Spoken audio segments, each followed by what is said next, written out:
Oke, kembali lagi di So Jadi Pandit. Jadi kali ini gua mau membahas spesifik tentang Manchester United.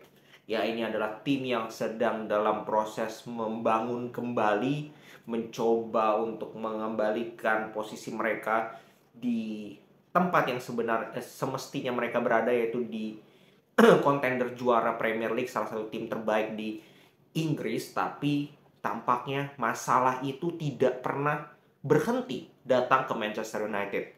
Ya, dari musim lalu kasusnya Ronaldo, kasusnya Pogba sempat itu sampai menjalar begitu tak henti-henti sampai musim ini. Mulai dari pemain, mulai dari manajemen, pelatih, kasus non teknis pun itu juga ada.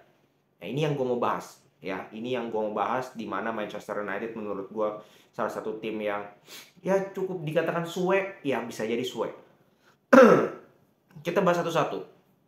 Mulai yang paling atas, manajemen atau CEO-nya yaitu Glazer.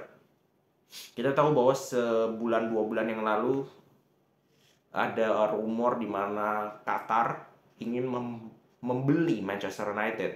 Ya kan, Glazer dari value MU yang 3,5 billion, ada yang nawar setelah tawaran dengan si Ratcliffe 4,5, 5, dan akhirnya 6 final bid dari Qatar, 6 billion pounds. Nah, Glazer maunya berapa? 8 billions. Oke, 8 billions. Akhirnya nggak ada kabar, yang membuat apa? Merugikan Ten Hag. Karena Ten Hag tidak bisa beli pemain. Terkekang. Dan juga Murtoh juga terkekang. Karena mereka mau belanja pemain, tapi duit yang mereka dapatkan dari owner mereka tidak banyak, hanya 100-an, 150, 160. Ya, ditambah dengan penjualan pemain. Ya, mereka terbukti jual pemain sangat sulit, sangat amat sulit. Nah, ini jelas merugikan klub. Ya, keputusan dari Glazer yang tidak jadi menjual ini merugikan klub. Kita tahu Glazer seperti apa mata duitannya. Mereka orientasinya pasti uang, uang, uang, mau cari untung. Sehingga terakhir kabarnya mereka mau 10 miliar, 10 billion untuk dijual sekarang. Ya udah nggak make sense, udah gila aja. Ya nggak bakal mau Qatar. Maka dari itu Glazer membuka peluang 2 tahun lagi baru dijual. Ya, siap-siap aja Manchester United, fans Manchester United akan menghadapi realita seperti ini, bahwa Glazer tidak jadi jual Manchester United. Nah, dari manajemen kita ke pelatih. Erik ten Hag pun mendapatkan banyak sekali masalah, mulai dari musim lalu friksi dengan Ronaldo, dia kesulitan buang pemain, sistemnya dari musim lalu belum berjalan sama sekali menurut gue. Dia sulit untuk mengontrol ego-ego pemain ruang gantinya. Ya, itu juga bisa menjadi kendala dari performa Manchester United. Maka dari itu 4 laga awal kan belum belum dikatakan berhasil dari Manchester United, kan bisa dikatakan cukup mengecewakan. Nah, itu adalah dampak dari kesulitan yang dialami oleh Erik ten Hag di berbagai aspek. Nah, lalu kita turun ke pemain. Kasus Maguire nggak mau dijual, Eric Bailly sampai menit terakhir nggak mau dijual, akhirnya free. Itu merugikan siapa? Merugikan Manchester United. Ya dong. Kenapa mereka nggak mau dijual? Yang make sense banget, karena gajinya begitu besar yang ditawarkan, yang diberikan oleh Manchester United. Sehingga mereka juga berpikir, ya daripada gue pindah, mending gue makan gaji buta lah, ibaratnya kayak Maguire. Cadangan, tapi makan gajinya gede. Ya gue jadi Maguire, gue akan stay. Iya dong. Apakah itu akan mempengaruhi dia di timnas? Enggak, karena Southgate kita tahu, Calvin Phillips nggak pernah main pun dipanggil. Jadi Maguire ini pasti akan tetap dipanggil walaupun dia bermain sebagai pemain cadangan. Jadi Maguire ini kayak ibaratnya dia tuh seenak-enaknya dia. Dan MU tidak bisa ngapa-ngapain. Karena kembali lagi, walaupun MU sudah deal misalkan dengan West Ham, kalau Maguire nggak mau pindah, selesai itu barang nggak bakal pindah. Maguire harus pindah, harus mau pindah, baru dia pindah. Nah, ini kan repot MU seperti ini. Kalau Maguire kemarin bisa terjual, MU bisa beli pemain lagi. Pavard bakal ke MU, bukan ke Inter. Iya dong. Nah, ini kerugian lagi dilakukan oleh pemain terhadap Manchester United. Lalu ada kasus demi kasus. Greenwood, Sancho, sekarang Anthony, katanya sudah ada bukti-bukti nih di polisinya Brazil. Wah, ini bahaya. Bahkan MU sudah mengeluarkan statement resmi bahwa di situ dilihat sudah mulai ada ancaman nih. MU melihat ini serius, menunggu kabar kalau sampai terbukti bersalah bisa jadi Anthony nasibnya kayak siapa? Kayak Greenwood, kayak Benjamin Mendy. Karir sepak bolanya bisa jelek, bisa terbuang. Nah, ini merugikan lagi untuk MU, merugikan untuk Anthony sebenarnya. Dia masih sangat muda.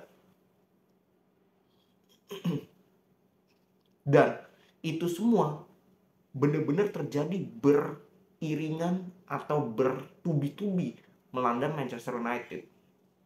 Sehingga ya gue wajar sekali kalau fansnya banyak yang puyeng gitu. Banyak yang mungkin sudah frustasi juga.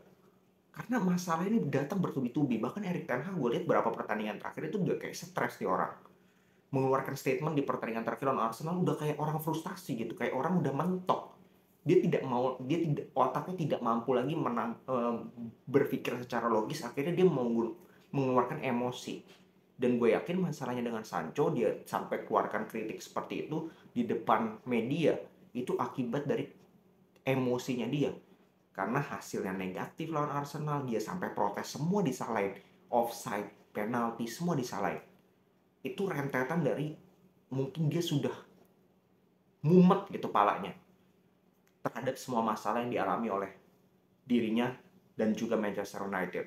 Maka dari itu, gue bilang, ya, untuk fans Manchester United, kalian harus lebih memaklumi keadaan yang ada.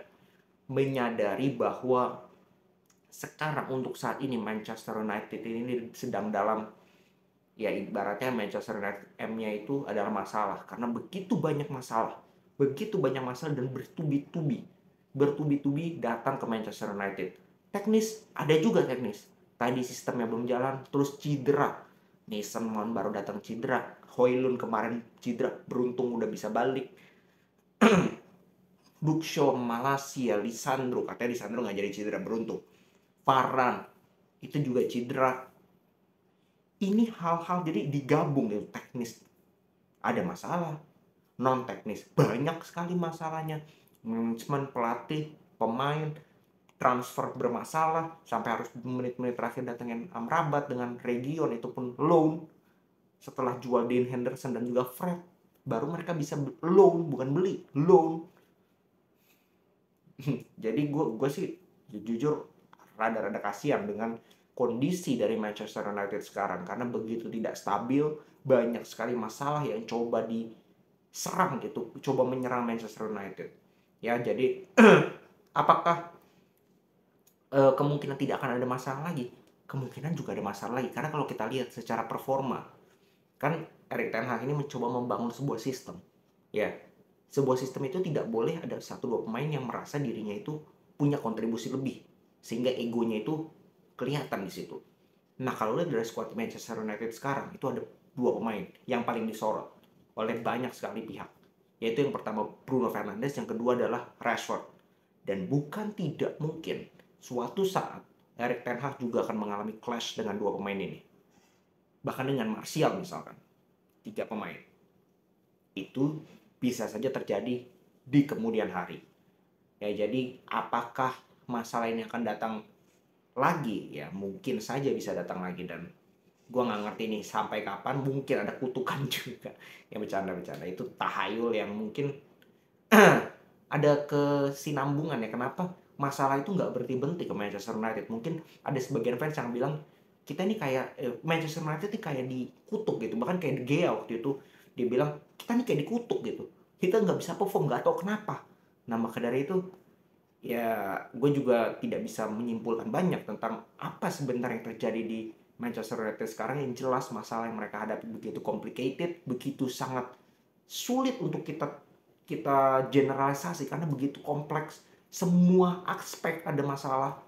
Dan satu kata, bersabar untuk fans Manchester United. Ya, apakah mereka bisa perform atau tidak, itu kembali lagi ke Ten Hag dan juga pemain. Sinergi antara dua aspek ini, apakah mereka mau menurunkan ego, Ten Hag juga mau menurunkan ego, pemain juga mau menurunkan ego untuk demi kepentingan tim, dan apakah mereka bisa perform, kita akan lihat setelah jeda internasional. Karena itu penting, ketika semua pemain sudah balik, pemain-pemain yang direkrut sudah bisa bermain, Amrabat, Region, itu akan menambah kekuatan dari Manchester United. Dan semoga Manchester United bisa kembali lagi perform seperti musim lalu, mereka bisa membuktikan mereka bisa di peringkat 3. Oke, segitu dulu pembahasan di video kali ini. Salam sepak bola.